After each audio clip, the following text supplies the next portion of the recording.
'cause there's something inside so strong, so strong. I know that I can make it. Oh, you're doing me wrong, so wrong. You thought that my pride was gone. Oh no, oh no. Something inside so strong. Oh, something inside so strong.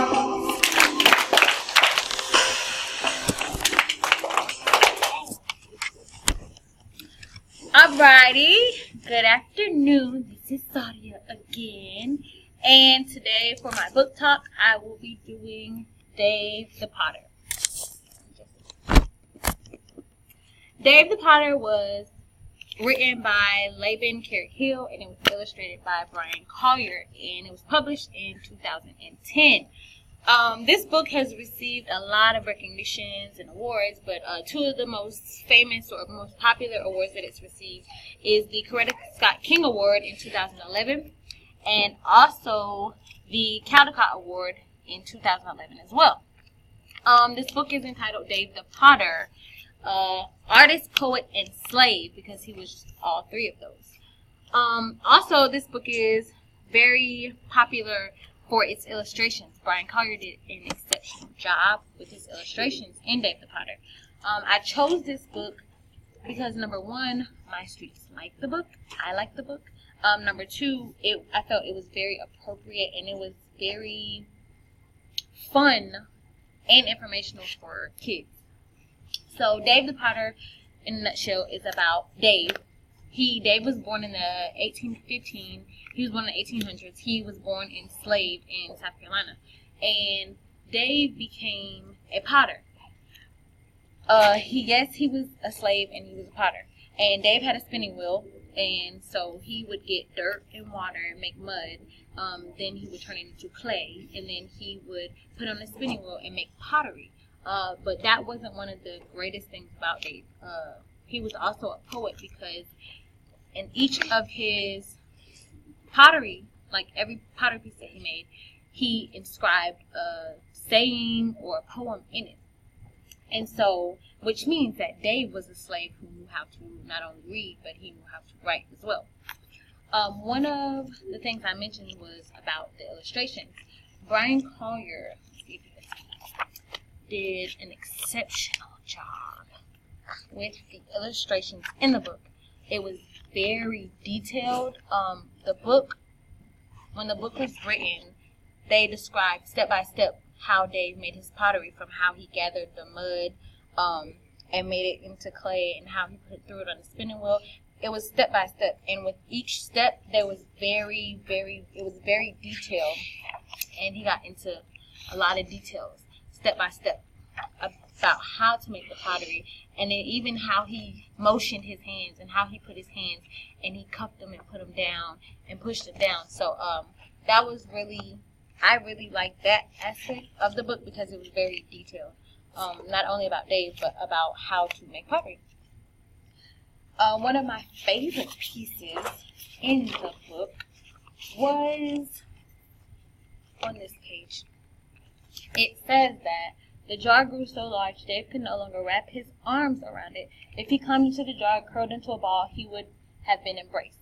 But the words weren't the only thing that I really liked about this page. It was the illustrations to match it.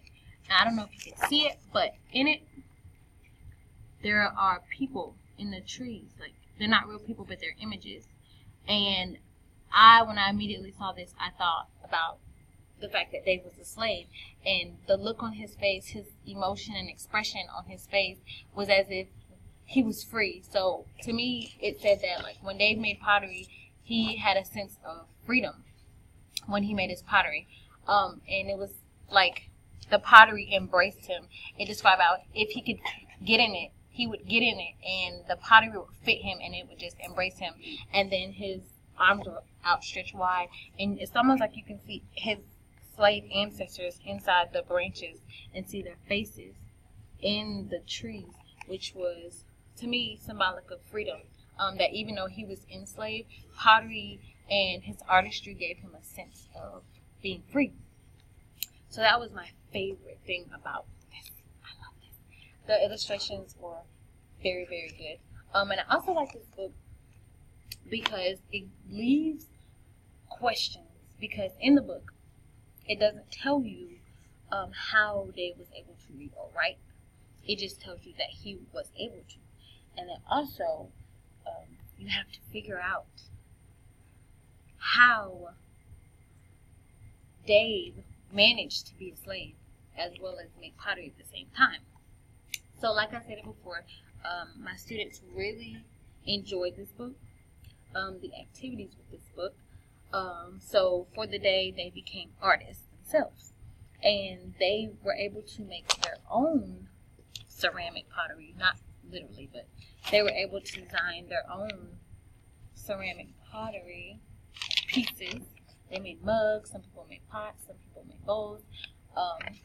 And also one thing that they had to do was that they had to inscribe their own inspirational quote or saying that they felt, their own creed in their pottery.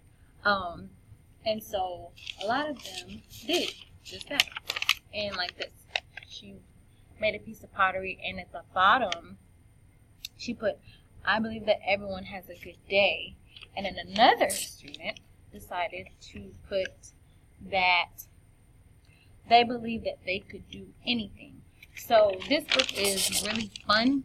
It's very informational, but it also doesn't, the illustrations enhance the book, and they make it very much so realistic. It's instructional for students too, because it teaches them how to make pottery, and then it's very inspirational because one of the biggest questions that was asked after reading the book was, how did they find time to read the book, to read and write, make pottery, and be a slave? So I highly recommend this book.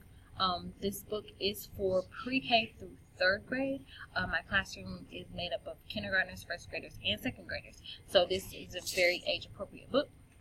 I recommend this book because it's a great book, and I think everybody should read this. So that's my book talk for today.